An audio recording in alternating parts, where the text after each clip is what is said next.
to make sure everybody's awake. Welcome to the colloquium. A few new faces. For those who don't know me, my name is Sati Venkatraman. I'm a professor in aerospace engineering. And today it's my pleasure to introduce our colloquium speaker and my colleague, newest addition to the aerospace engineering department at San Diego State University, Professor Pablo Machuca. Professor Machuca was born in Chile, grew up in Spain, speaks Spanish with a Chilean accent. The Spaniards think of him as Chilean, the Chileans think of him as Spaniards. So, and he is of this dual identity. In aerospace engineering, he got his undergraduate degree in Madrid, his master's at Purdue, and a PhD at Cranfield, and did two postdoctoral stints, one at UCSD and the other one at MIT, where he worked on cislunar orbit type work and also looking at space debris, right? So we've done very interesting work, and we had a need for somebody in that space, in aerospace and things, and this field nicely fits with not only in aerospace, but also with computational science, astrophysics, and so forth. So we're very excited to have him, and I hope you find his talk just as exciting as I did. So with that, Pablo, it's yours. Thank you, and thank you everybody for coming, especially my students. That means they're not so bored of me from seeing me in class. So I just not yet. Yeah, so I have an introduction slide as well, but as Sachi beautifully described. So I studied in Madrid, then came to Purdue University for a master's, went back to the UK for a PhD, and I did 2 postdocs. My main areas of interest, well, this is kind of broad, but autonomy for spacecraft, trajectory design. When you try to look at the autonomy, then you also need to look at the systems design. So what kind of components do I need on board of the spacecraft? Especially focusing on cislunars or the Earth-Moon region, because I will explain the presentation. There is a new interest in exploring the moon and then eventually going to Mars, but then we're going to have the first human missions to the moon again. And I've also done work on space debris and missions to asteroids and comets, mission analysis. But this is a post from LinkedIn back in November when they launched the Artemis 1 mission, and it is said to be the beginning of a new era in space exploration. That's because we again want to send humans to the moon, but we want to build bases that are more permanent, and we want to test technology so that we can then go to Mars. So it is the beginning, is a new program, right? New funding, and also a new opportunity for research. This is kind of what the Artemis mission did in a diagram, but obviously we're departing from the Earth, and then we perform some maneuvers around the moon, basically just to test this new spacecraft, this new probe that is going to send humans in the near future. And then after doing all of that, you re-enter the Earth atmosphere. And in this new era of space exploration, what we want to do is deploy a new space station. Instead of around the Earth, it's going to be deployed around the moon, actually around the second Lagrange point. And we are going to use this as well as a way to test new technology and new infrastructure on the surface of the moon. All of the Lagrange pointers? Huh? They were the Lagrange pointers for those? No? Yes, so Lagrange point is a point in space where if you have the gravitational interaction from 2 bodies, in this case the Earth and the Moon, in this particular point here, both bodies are attracting you with the same force. So if you place spacecraft there, theoretically it's going to stay there because the forces cancel out. And then you have another Lagrange point over here. This is less intuitive, right? So this one you're going to have a force towards the moon, another one towards the Earth. This one here appears because of the centrifugal force. And then you have another one over here, it's L3. And actually, you have another one over here, L4 and L5. So these are points where if you place spacecraft there, theoretically, this doesn't happen in practice because of other perturbations. The spacecraft is gonna stay there. So anyways, the Lunar Gateway, which is the new space station, is gonna be deployed around an orbit, in an orbit around the second Lagrange point. And what I was saying is I lost my train of thought. We're gonna be testing infrastructure on the surface of the moon that we can then use on the surface of Mars. These are still, well, when I was doing my master's, they were saying we're gonna be on the moon, in 2020, and now it's like on 2030, and they said that by 2030 we're gonna be on Mars, but now it's looking more like 2040. So everything takes. We need a Cold War. So everything takes a bit more time than planned. And not only on the surface of the moon, we're also gonna have to send supplies to humans on the surface. And we may need to build new infrastructure like communication constellations that are able to provide continuous communication. So there is a whole new economy that may pop up here in the Earth-Moon region. So this is basically what I was trying to explain. International efforts are once again focused on the moon, and you can see, well, there was a mission by Russia that unfortunately crashed on the moon. An Indian mission that successfully landed. There is a Korean mission that was launched a couple of years ago, so it's happening. Besides that, there is also another movement in the space industry, which is they call it democratization or decentralization of space technology. Previously, everything was depending or was organized by governments, let's say by NASA or by the European Space Agency. So basically governmental level. But through this new technology, which are called small spacecraft because they are smaller in size, new private companies or startups are able to get involved in the space sector as well. And it's cheaper to launch, it's cheaper to build and to develop. So this allows the private sector to be involved, even universities. In particular, in this presentation, I'll also talk about CubeSats, which are a kind of small spacecraft, but these ones come standardized. So they are all composed of 10 by 10 by 10 centimeter cubes, and then you can put several of them together, and then you have a bigger spacecraft. So this is nice because the shape of the spacecraft is standardized, meaning it's easier to launch. You can build launchers that are only for CubeSats rather than by launchers for random shaped spacecraft. So small spacecraft are expected to play an important role in this future as well, because they allow a lower development and launch costs. This will eventually allow more frequent missions, and because they have lower capabilities, right? Because they are smaller, they will mainly act as complements or support to larger missions.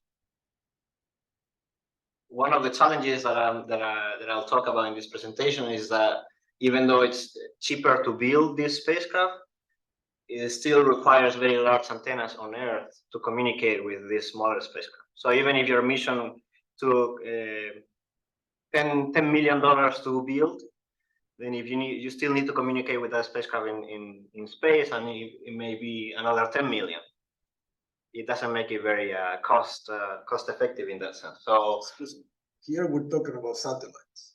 We're talking about communicating with a satellite in deep space, but we require these large antennas, and the cost doesn't scale down according to the size of the spacecraft. So this is a challenge. How do we communicate with many small spacecraft? Even though they are cheaper to launch, we still need these large antennas. So autonomy is a potential solution. So it would be better to keep the CubeSat together in the space. Well, that would be one solution, but then that will restrict the kind of missions that you can do.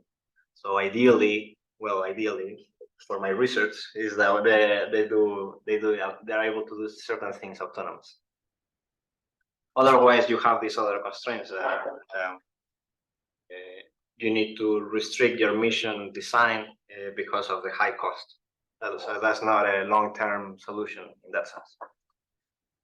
So small spacecraft are increasingly popular, especially in Earth orbit. Is a bit outdated, but we can see number of launches per year. So it's drastically increasing, right? But one of the questions is, can we still use small spacecraft for deep space exploration, which is farther away from Earth, not only in Earth orbit? And some potential applications for small spacecraft could be, well, exploration of the moon or supporting, let's say, communications with the lunar bases, or going to a comet or to an asteroid in class, right? So we're talking, if we want to design a large mission to an asteroid to mine it, how do we know if it has all the materials that we want to bring back to Earth? So instead of sending a large mission without knowing what's going to happen, you could send a smaller mission that is cheaper, but is still able to tell you what the composition of the spacecraft, the shape, where you are able to land, and things like this. So we can use this small spacecraft for this purpose. Some general limitations. So we'll have small spacecraft, less fuel, so we cannot go so far away.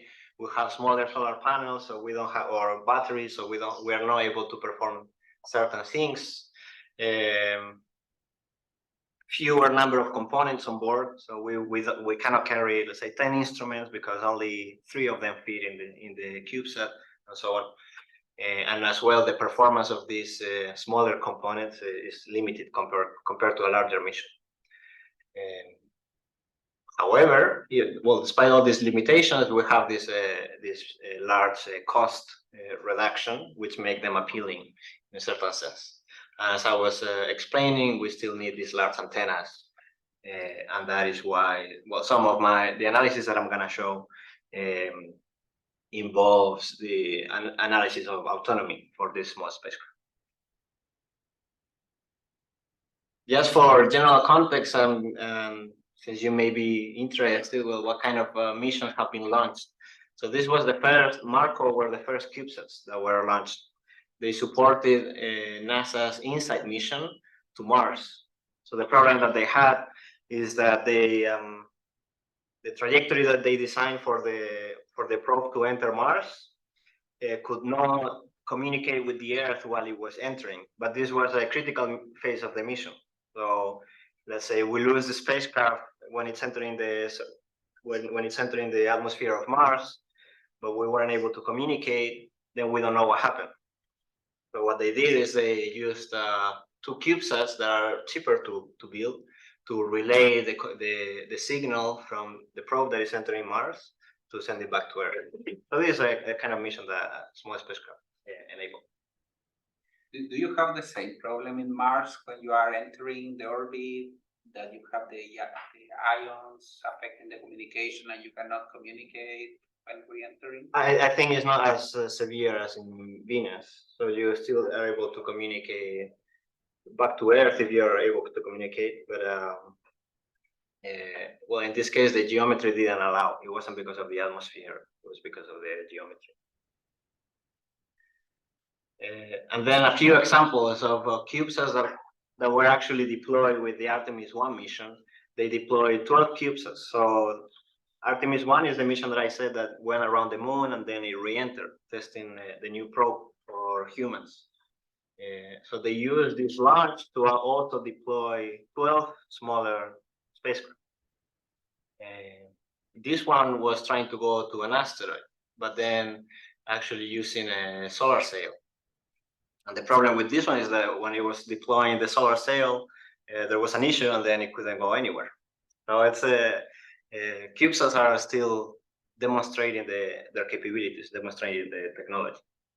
Another example is a lunar flashlight, which was supposed to observe the southern pole of the moon, because we think there is ice water over there. The problem with this one is that it had a propulsion and a problem with the propulsion system. And instead of arriving to an orbit around the moon, it had to stay around the Earth. So there's another example of missions that, well, we designed them, but because we haven't tested this technology in such small scale, we still have limitations.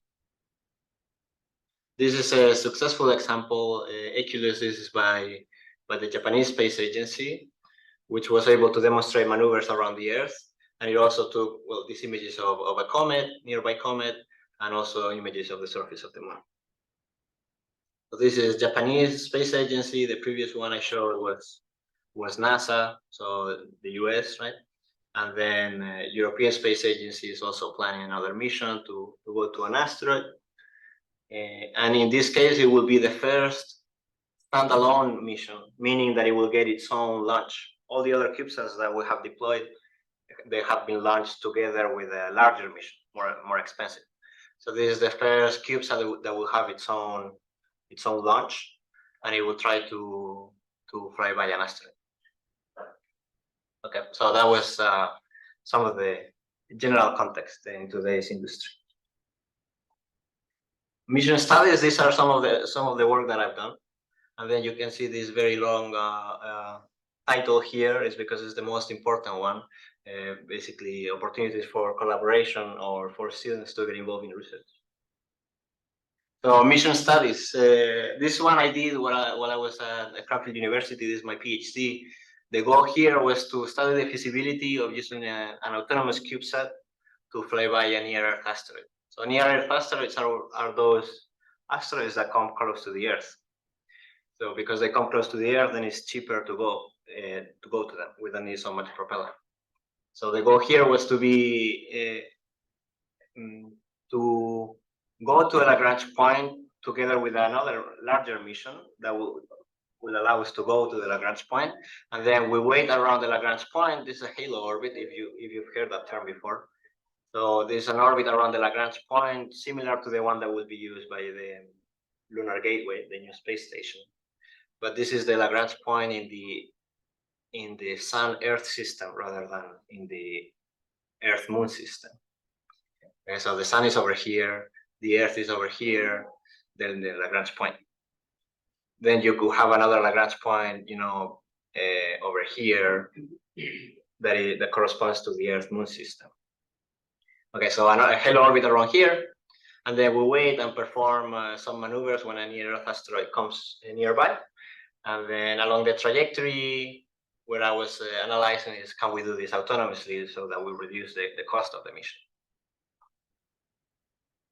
So main objectives was to identify, well, first, how many asteroids we can reach. Then can we do this autonomously, autonomous navigation and guidance? And then, well, what kind of components, what kind of performance do we need on board? This is the mission concept that I explained, and these are, for instance, some large missions that are going to the Lagrange points. So when I started my PhD, the James Webb Space Telescope hadn't been launched yet. So we could have gone with the telescope, or this one, a Indian mission, Aditya 1, was also launched maybe last month. We could have gone with that one, so we still have some options here. So that was the mission concept. So I'm not going to go into detail, obviously, because we don't have time, but the analysis, well, the contrast here is actually not good. There is supposed to be a gray area. Okay, so joining this line here, the halo orbit, and this one. So there is supposed to be a gray area over here, and another one over here. And basically, that's the region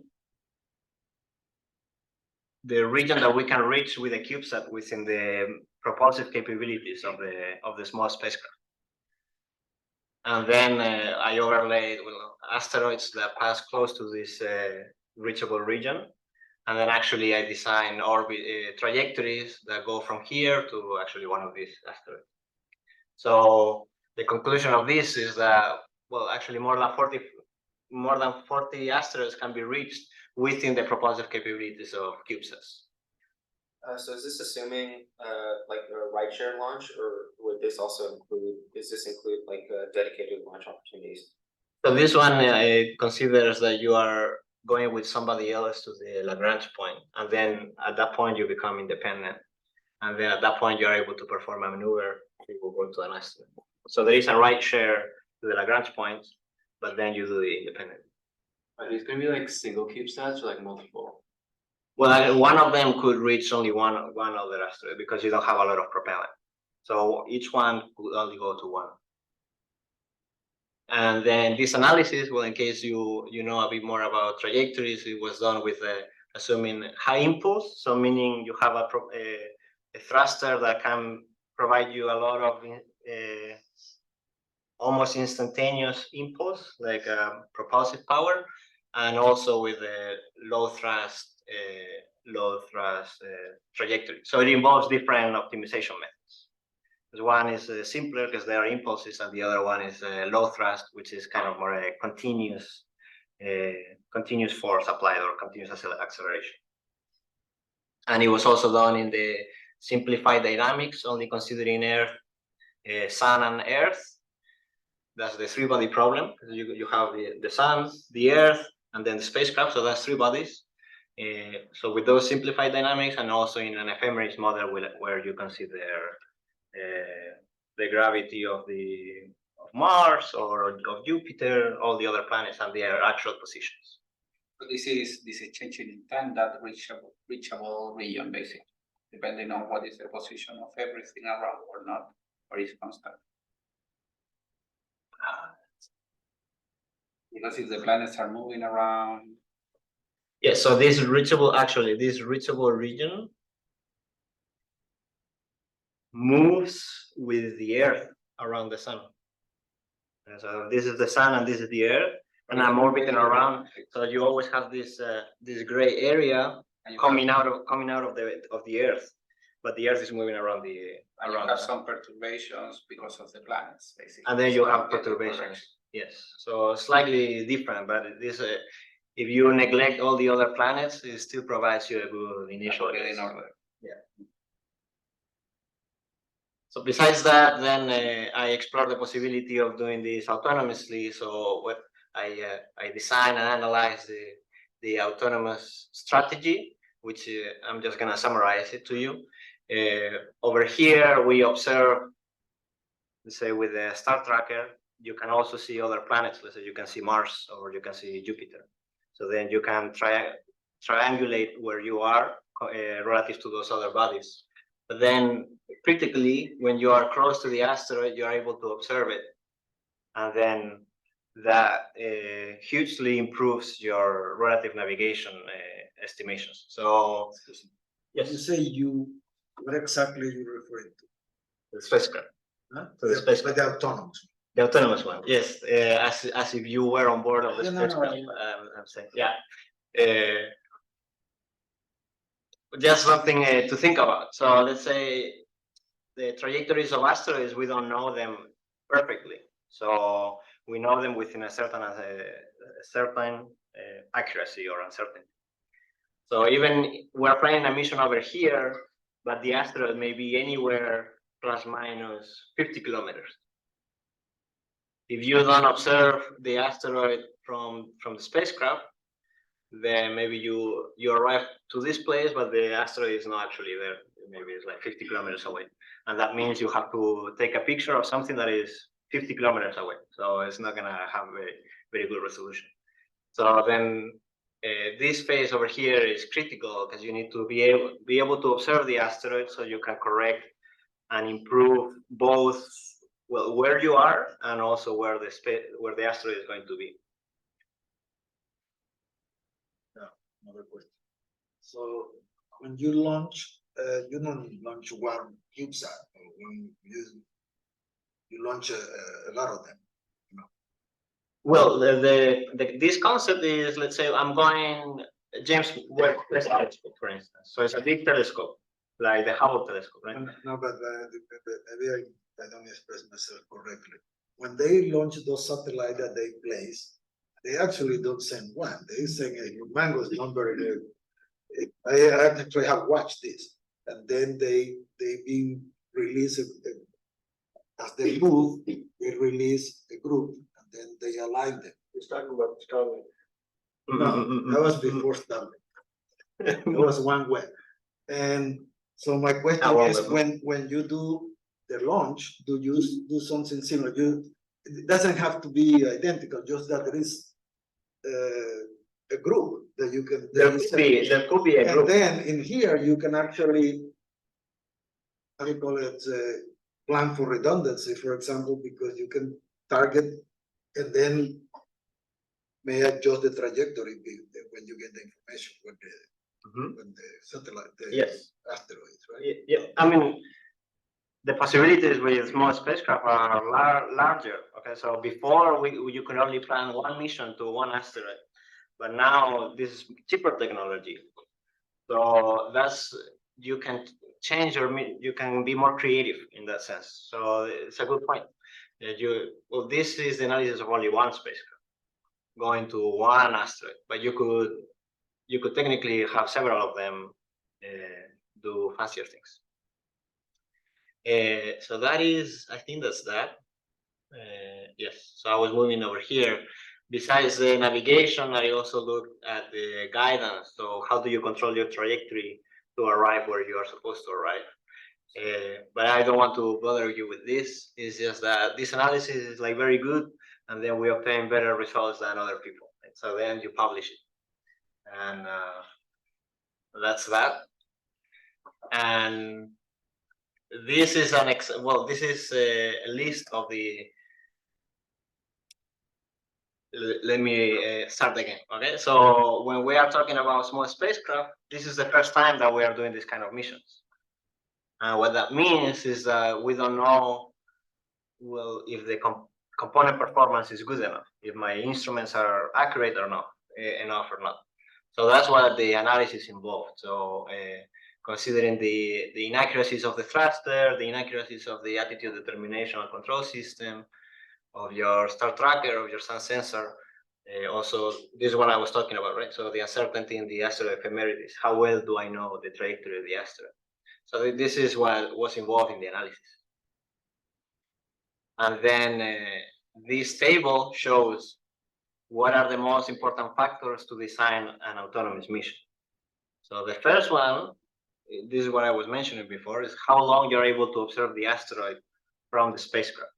So if I have a lot of time to observe it, then I can improve my relative navigation and I can perform a maneuver very early in advance, and then I do the flyby. But if I detect it, let's say 1 day before the flyby, then I don't have time to correct my trajectory.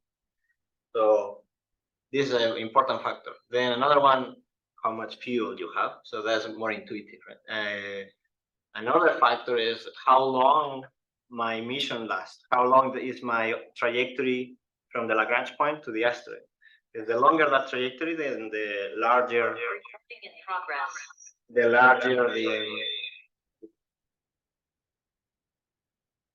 yeah. So the longer your mission, maybe not yet. Close the mic.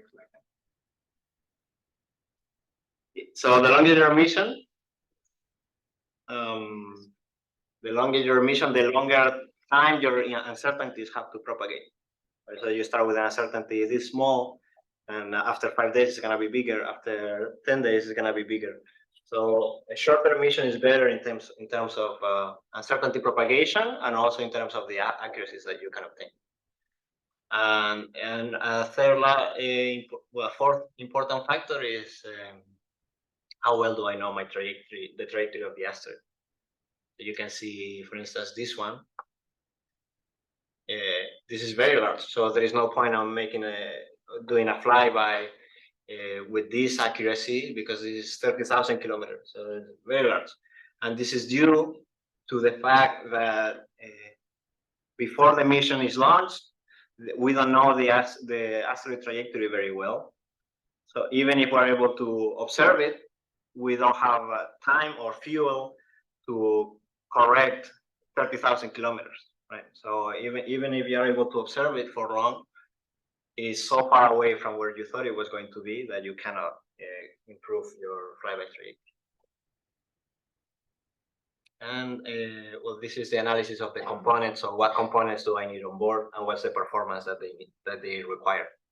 So from that, the Monte Carlo analysis and the different errors that I was considering and inaccuracies, then you can conclude, well, I need a component with this accuracy, or a sun sensor with this other accuracy, and then you can select, well, these are the ones that are available in the market, like that. Any questions? So for the autonomous trajectory, we're just making the trajectory as we go by guessing every time period and trying to triangulate where that asteroid is relative to other stars and planets? Is that how the autonomous thing works? Well, the autonomous thing is, well, you can think about it as a autonomous car. So autonomous car is taking images or videos or has different sensors to know where it is relative to other things. So the spacecraft is going to be observing planets to know where it is relative to the planets. And then when it's able to observe the asteroid, it's going to be able to tell how far or relative to the asteroid. So you have a trade-off here, because if you correct too early, the uncertainty of that correction Exactly, is yeah. higher. Yeah, When yeah. you get closer, you need more fuel. That's how you can tell his professor. Because you optimize. Yeah, so this is the problem here. Actually, well, I didn't explain it, but let's say this is how well you know your trajectory at this time. Later times you'll know your trajectory a bit better, so that's why the uncertainty is smaller. But then you also have fewer time to correct your trajectory, so it requires more delta V. So this is the delta V. So this is larger than over here. And then, so depending on your uncertainty and also how much delta V you have, then you have like your final flyby. So that was, I'm always impressed by the things that I did in the past. So this was good work. Now I don't know if I can do it again. The uncertainty measured by you, or is it from the data source reported? Which one? All of it. Where does the uncertainty come from? Well, yeah, uncertainty in What's the the. source of the uncertainty? What's the source of the measure that makes the uncertainty?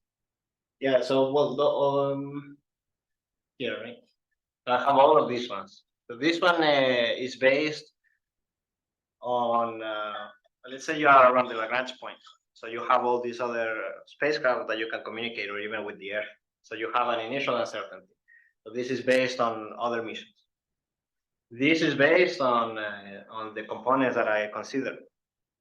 This is based on, there's a database of how well we know the trajectory of asteroids. So how does it change over time? This one? You just mentioned. No. Well, then there is a Monte Carlo simulations and these things. Okay. Anybody else? Well, I think that Uncertainty is not changing. The point of the trajectory is uncertain. Those uncertainties are not time varying. well, some are time variant, like the asteroid ephemeridis, because it's moving. The asteroid is moving, so that uncertainty is gonna depend on time. But the one of the components, I assume it was constant. Well, same for any time in the simulation. Yes. Well, yes. And then besides that, well, then you can say, okay, depending on my relative navigation, how well that is, and it will dictate how close you can fly by the asteroid. And then depending on how close, then like the resolutions that you can obtain, and is it beneficial or is it not for science purposes, things like that. So that is, you're asking so many questions and I'm gonna run out of time. So this is some conclusions. Okay, so we design a CubeSat. We said, well, this is the smallest one you can have to accomplish this kind of mission. In terms of trajectory, well, you can reach over 40 of them, right? And then in terms of navigation accuracy, relative navigation and autonomy, these are the accuracies that you can obtain. So this is the kind of analysis that was involved here. And now, the solar system. So this is I made this diagram also beautiful, no? So you have the sun, and then you have the inner planets, yeah. So the rocky one. Then you have the asteroid belt, and you have the outer planets. So, well, this is Saturn, right? I remember that one because of the rings. This analysis was together with the Japanese Space Agency because I wanted to go there, but then I couldn't because of COVID. So that's the asteroid belt, and then you get to the Kuiper belt, and this is where comets come from. So these are icy objects that they were interact with the sun. Then you have the trail, so on. Then you get to interstellar space, and even farther. This is like the outermost layer of the solar system is the Oort cloud. This is also icy objects, and this is where we get the long period comets. So they're called long period, well then the nearest star, right? They are long period because they take very long to orbit around the sun. Only about 10 of them are discovered every year. This is like the first time that they enter the inner solar system. So it's like the first time that you can observe them from Earth because they are sufficiently close. And they are interesting for science because they are unaltered since the formation of the solar system. So then if you are able to observe them, you can learn something new about how the solar system was formed. So there is a mission that is going to be launched in 2029 by the European Space Agency, collaborating with the Japanese Space Agency. So this is, the concept here is this one, the long period comet comes close to the sun, and then I perform a flyby. The mission concept, well, it's not a coincidence, okay, but it's very similar to the one that I consider for my PhD study, and I'll tell you why. Because this analysis, the mission proposal was my PhD supervisor was part of it. So then all the ideas came from the same person, and I did some analysis before it was actually accepted to actually build it and develop the mission. So the concept is the same. We're deployed around the second Lagrange point, and then we depart here and perform a flyby of the long period comet. Why you don't like the first Lagrange point? That's a good question. No, The answer to that is that it's going with the Ariel mission. So the Ariel mission is by the European Space Agency, and it's going to the second Lagrange point. So then this comet interceptor is gonna right share with the Ariel mission. So you cannot tell where it's going. I mean, you cannot decide where it's going. So it's already going there. So then, what's interesting about this mission is that, let's say you discover a long period comet that is coming from very far away. You don't know it even existed, right? So then you just discover it when it enters. If you discover it and then you want to perform a flyby, you need to build the whole spacecraft. You don't have time. So the idea of this is that you are deployed with Ariel, and then you wait here until you discover a comet, until it enters the inner solar system, and then you will do the flyby. So that's a bit interesting, I think. So the main satellite is by the European Space Agency, and then it has, surprise, surprise, two CubeSats. So one of them is by the Japanese Space Agency, and that's the analysis that I did. I did it for the Japanese one. We were talking about what new concepts, what mission concepts small spacecraft allow, and this is one of them, right? So if I have two smaller CubeSats, then I can observe the comet from different places at the same time. So that's one of the advantages. And this mission is tremendously challenged by the large speeds that the comet is flying at. The comet is flying at 70 kilometers per second. If you are traveling through the dust cloud, then you are getting impacts from dust particles that are moving at 70 kilometers per second. So that's a big challenge. And it also happens that the dust cloud is particularly active because it's the first time that it interacts with the sun. So you can expect many particles being emitted, and then the comet is flying very quickly compared to the spacecraft, and then you are impacted by particles at large speed. So the analysis here is, well, can I fulfill the requirements for my scientific camera despite the particles, the high-speed particles of high-speed impacts of particles? Yes. And that was the analysis. And I think this is the best. This is not the best part. The next slide is the best part.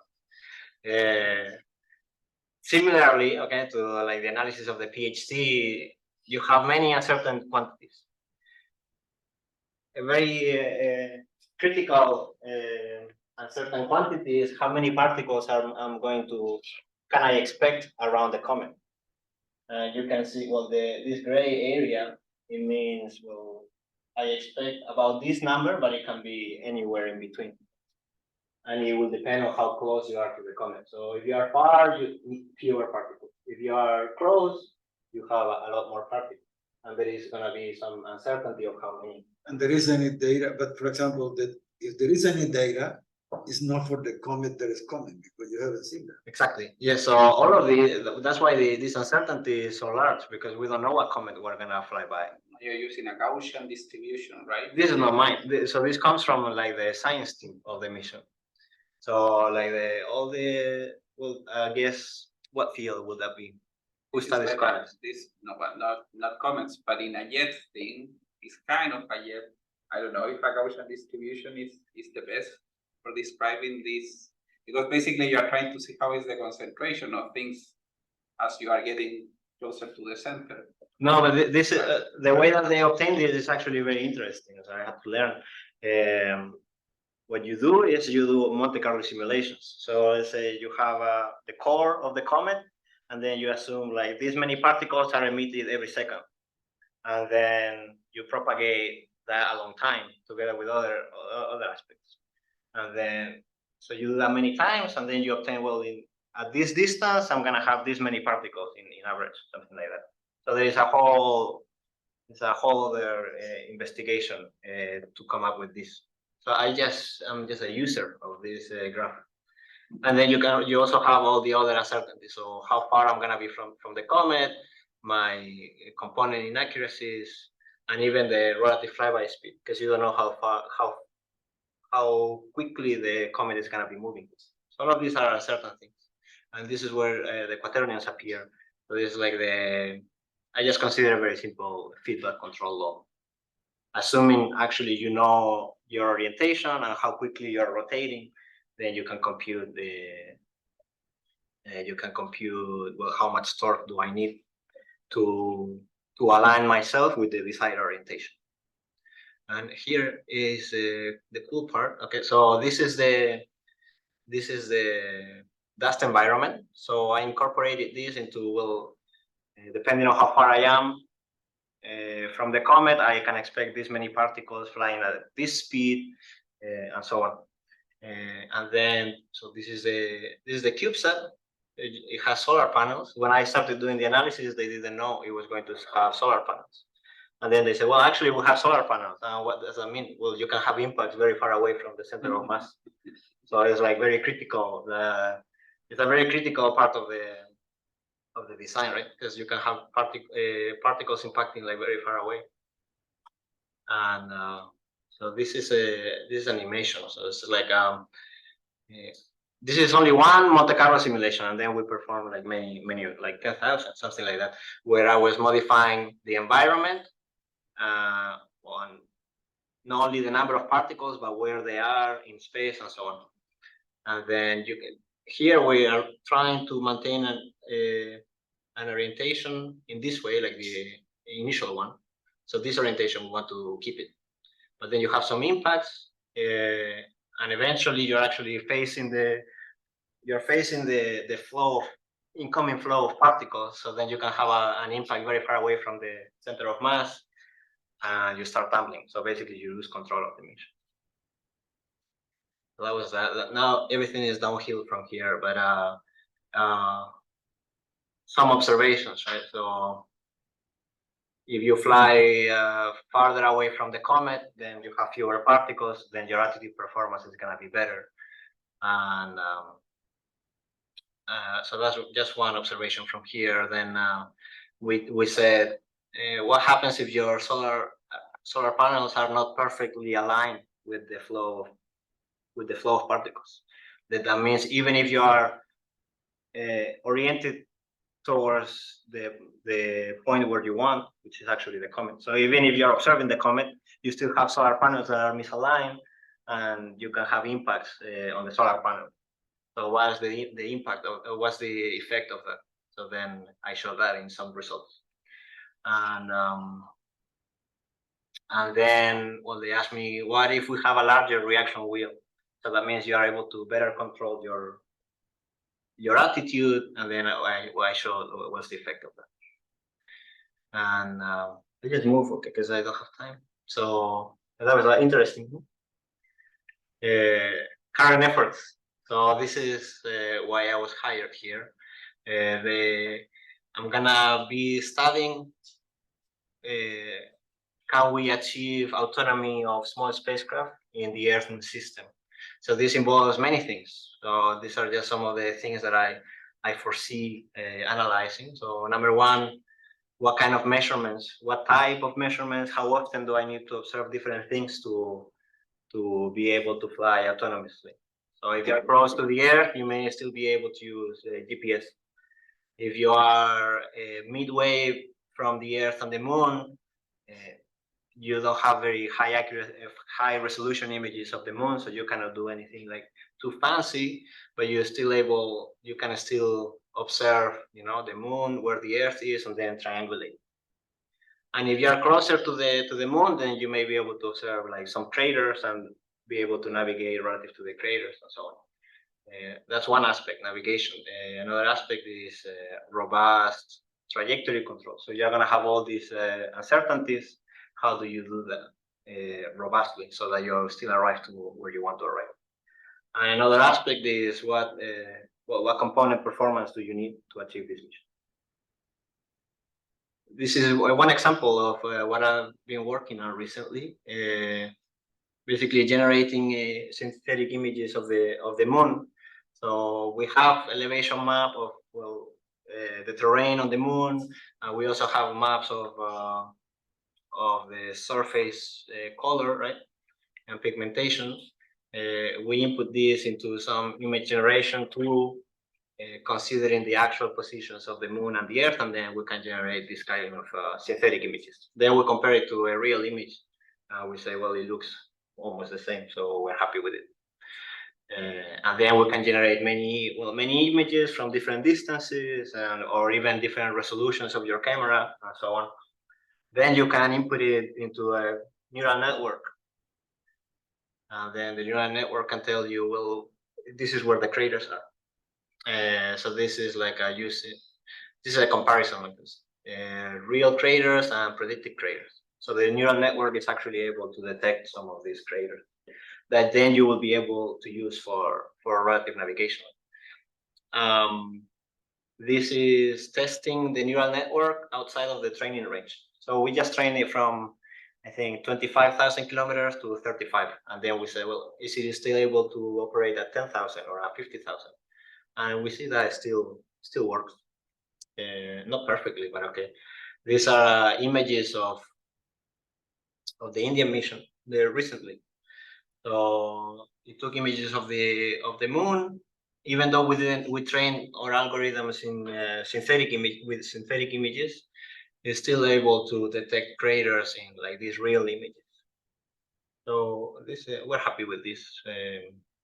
Who was presented in a conference recently. Well, something I would like to do is, well, can we do the same for the Earth? Can we detect, well, let's say, what continent is this? Does anybody know? From this South America.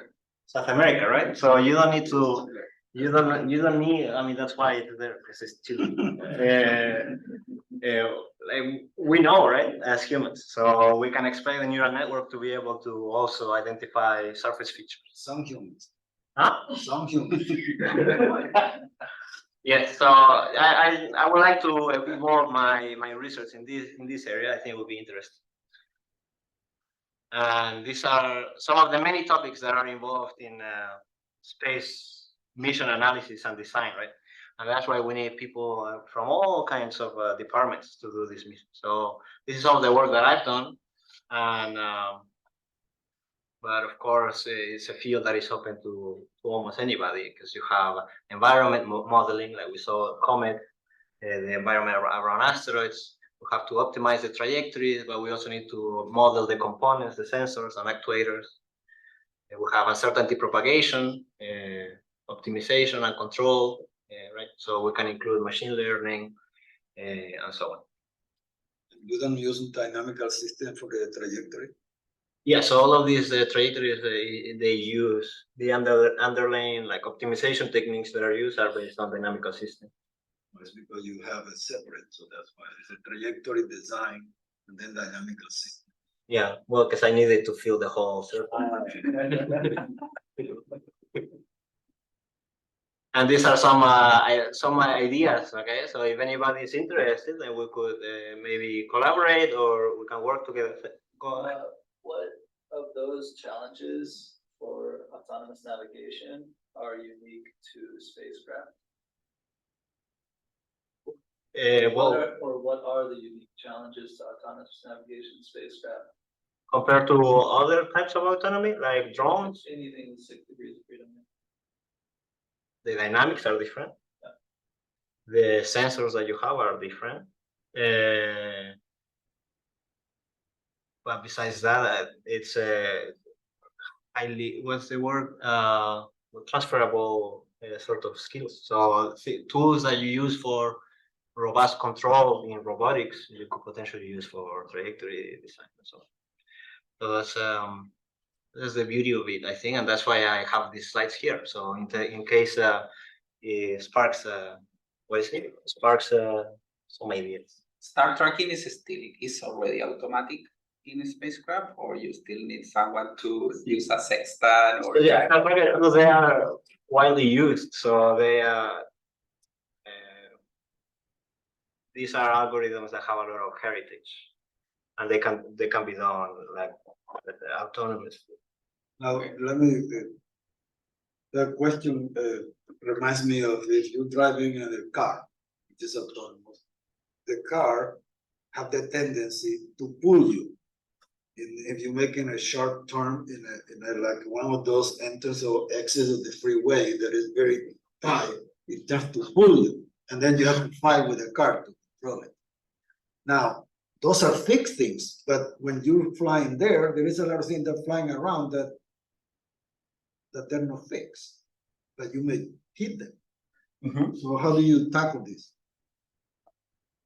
Well, about let's say dust particles in a cometary environment, there's nothing you can do. They're just gonna hit you. So you still need your sensors to know where you're pointing. You still need your actuators to correct that. So there are things that you can't really avoid. But asteroids, you probably can, that you don't want to hit them. Yes, yeah. So that's why you need to know where they are relative to you, so that you perform the flyby where you were supposed to do it, things like that. Yeah. So for instance, improving the Earth model so we can generate more images that can be used for training of the neural network. For this case of the comet, you can imagine if you are within the dust environment of a comet, the star tracker is not only going to see stars, it's also going to see dust particles. So that's gonna influence how the star tracker performs. So further analysis into that is still required. So how is the cometary dust environment going to be viewed from the star tracker? This analysis assumes rigid solar panels, but what happens if they are flexible structures? That's also, well, I'm not an expert in structures by no means, so maybe it can be included in the dynamical model, right? Robust trajectory control, how to efficiently propagate the uncertainties in the three-body problem. This is also an area that can be explored. And what's the performance that you need to achieve autonomy in the Earth system. So these are just some general ideas, and these are my conclusions. Which the most important one is this last one. So multidisciplinary analysis is essential to achieve true progress. Right.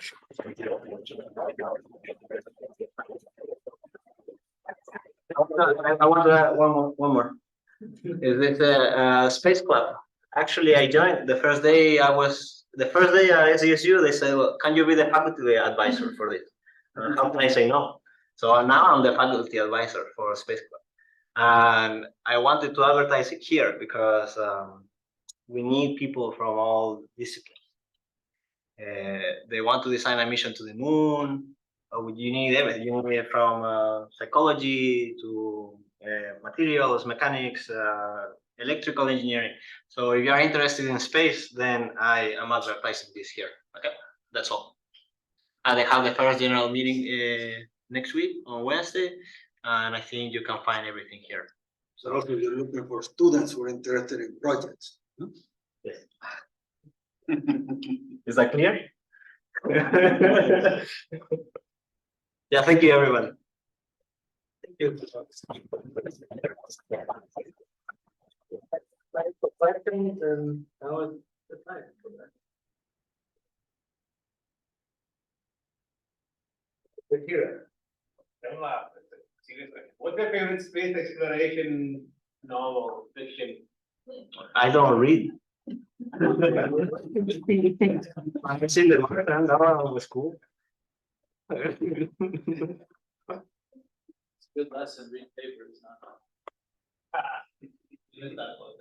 What architecture did you use for the image processing? Like when you're on the work? You only Oh, yeah. look once. Yeah, so it's used for many other applications. Will these slides be uploaded anywhere after this? Yeah, he's my student. He wants extra credit. Yes. I said the students are here. I'm pretty sure they're getting extra credit. Yes. Well, because this one, you know, our mission, this one seems very aligned with like exactly what we're doing for the class. Yes. Yeah, all our talks are posted in our webpage, and the same announcement that has the link. Anybody else? What sensors do you use for perception? Of which one?